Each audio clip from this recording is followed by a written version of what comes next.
Welcome to Manny's TV Talk, where we will talk about all of our favorite reality TV shows and news surrounding them.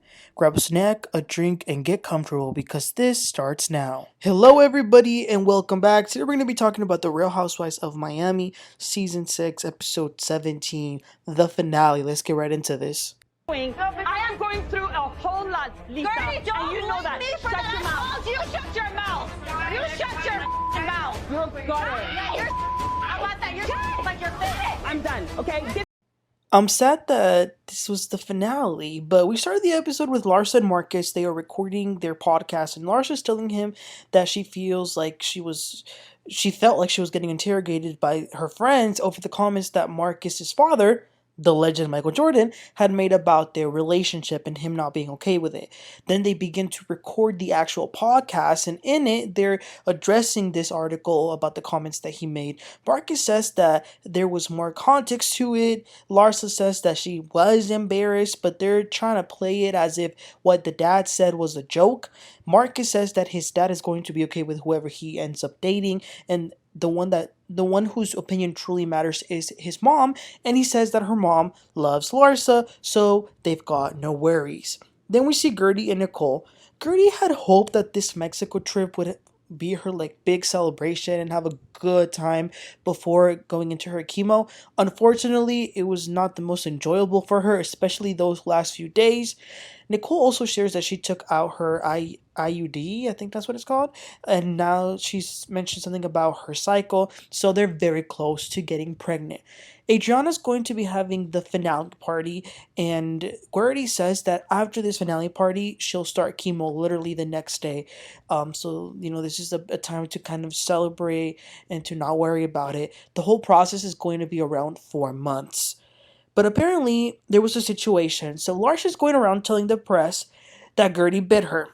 Now, Guerdy did bite her when they were in Mexico. But I think it was playful, nothing to the point where Larsa has to go tell the tabloids about this. I don't think she said specifically Guerdy, but she definitely insinuated to her. So Larsa is running around telling people about this, and Guerdy is very disappointed in how Larsa has conducted herself this season. It's unbelievable.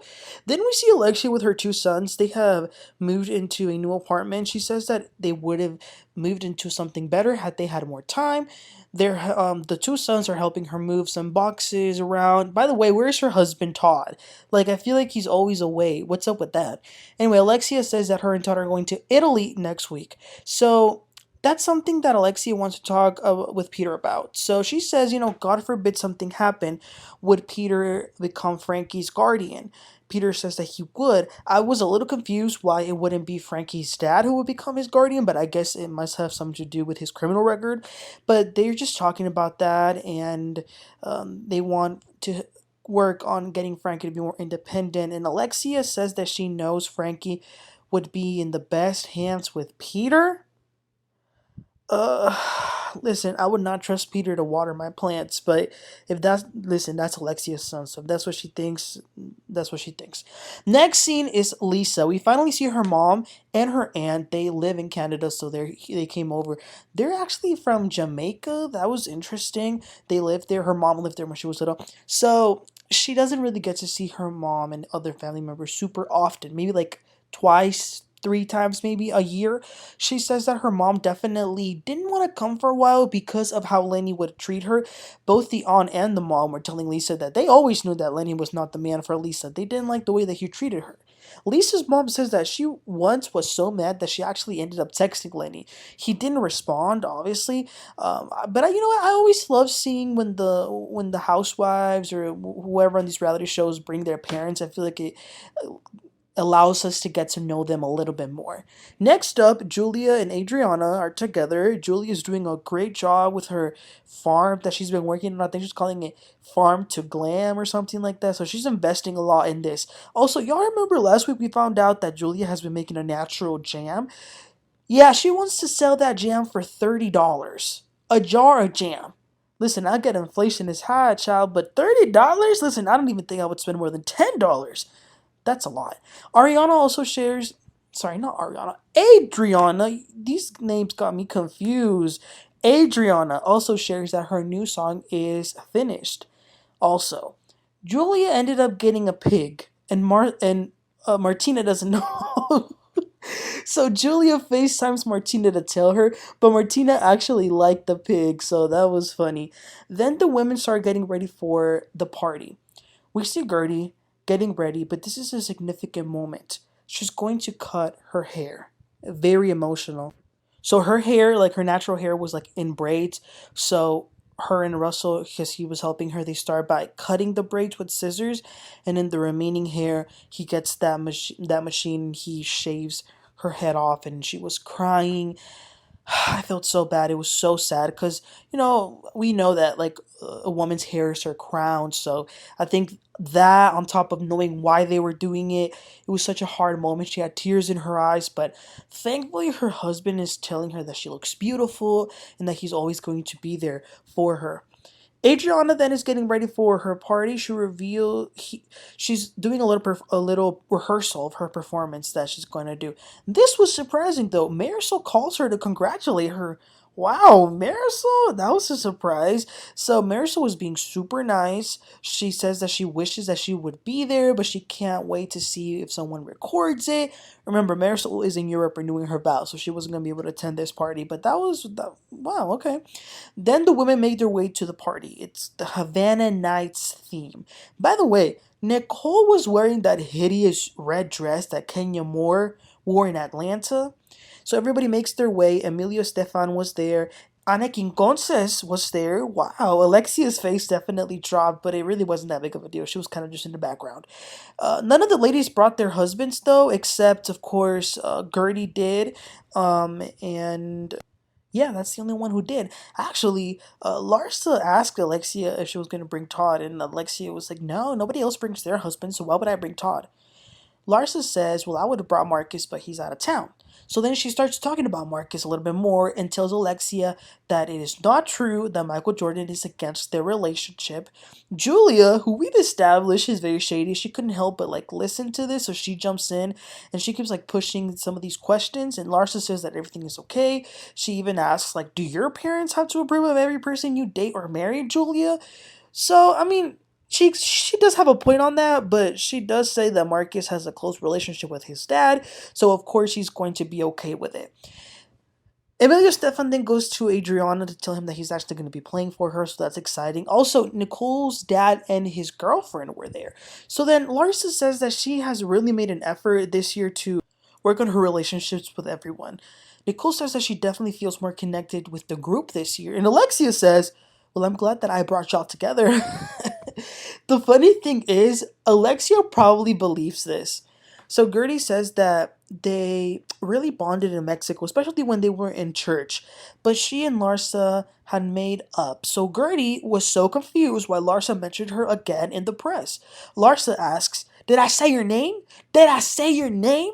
And Guerdy says, no, but like you insinuated, and we had said that we weren't going to do that anymore. They start to go back and forth. Larsa says, I can't win with you. You bit me, and you're mad at me. This becomes into a fight. Larsa just can't control her damn self. Larsa says, I feel bad for you. Go take care of your health, Guerdy. Wow. Larsa better be careful because saying that to someone who's going through that, yeah, you gotta watch your words because those comments are truly disgusting.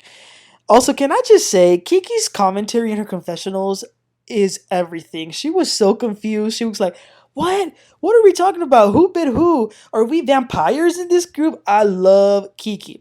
But going back to this fight, Larsa goes even lower. She says, you know what? I'm sick too. I'm sick of this fight. Wow. Then Lisa says to Guerdy, oh, are you talking about the thing about biting her? It was just a joke. So she's defending Larsa. And Larsa keeps going and Guerdy says, shut your mouth. Larsa says, no, you shut your mouth. Larsa was screaming. And Larsa says, that is not my fault. Then Guerdy does the Annalise Keating. She pulls off her wig and shows them what she had to do.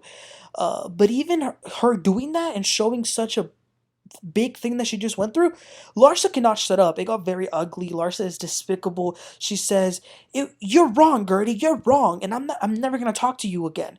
It got to the point where Russell had to get involved, and like he literally had to because Larsa screams, Russell, come get your wife.